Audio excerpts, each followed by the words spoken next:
नमस्ते, मैं अरविंद सिंह आनंदक मध्य प्रदेश आध्यात्मिक विभाग ग्वालियर पावर हाउस से।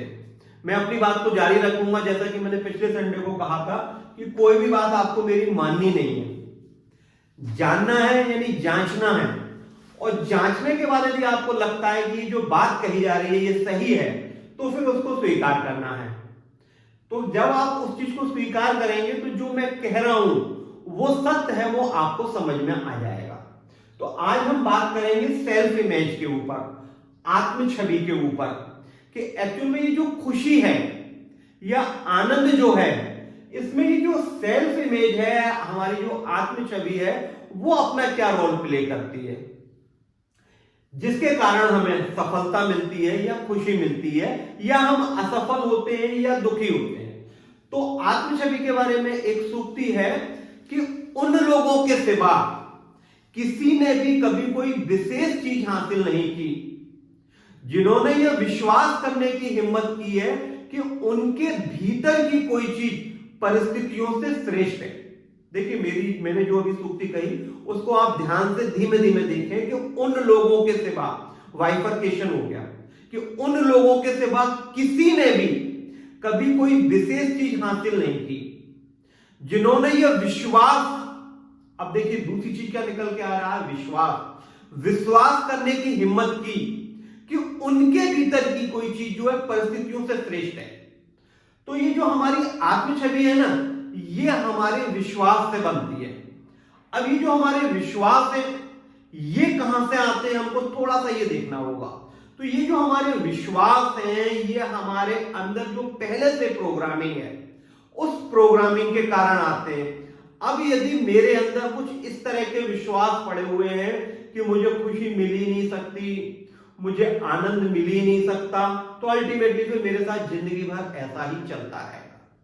लेकिन यदि मेरे अंदर यह विचार है कि मैं खुशी का हकदार हूं, मैं आनंद का हकदार हूं, तो फिर आप देखेंगे कि आपके जीवन में चमत्कार होंगे। हिंदुस्तान में श्री राम शर्मा जी को कौन नहीं जानता। श्री राम शर्मा जी जो गायत्री परिवार के संस्थापक हैं, उनकी एक सूक्ति है कि अपना मूल्य समझो और विश्वास करो कि तुम संसार के सबसे महत्वपूर्ण व्यक्तियों में से एक हो। जब मैं अपने अंदर यह भाव ले आता हूं कि मैं संसार के सबसे महत्वपूर्ण व्यक्तियों में से एक हूं, तो फिर उसी के हिसाब से मेरा जो है वर्क होने लगता है।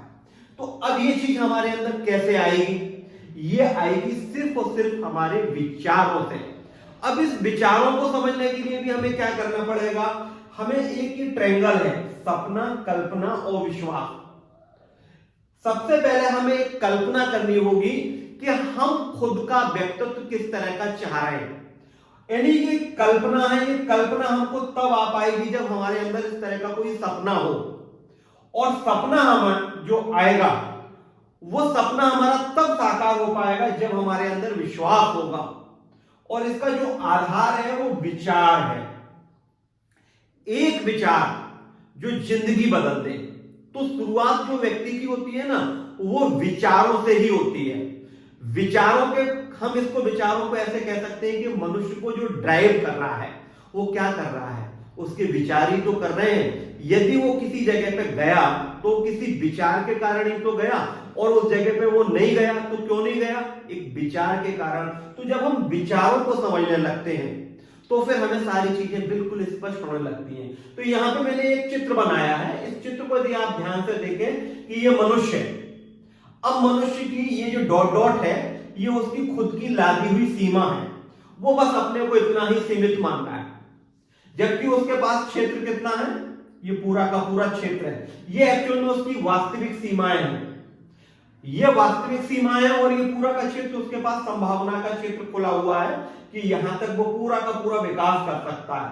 लेकिन उसने ये मान लिया कि नहीं, बस मैं यहीं तक हूं। जिस दिन वो इस सीमा को लांघ जाएगा तो फिर यहां पे क्या होगा? नीचे देखें आप कि बिल्कुल जो उसकी ये लाइन है, इस लाइन तक पहुंच जाएगा, यानी शिखर का प्रदर्शन उसका होने लगेगा।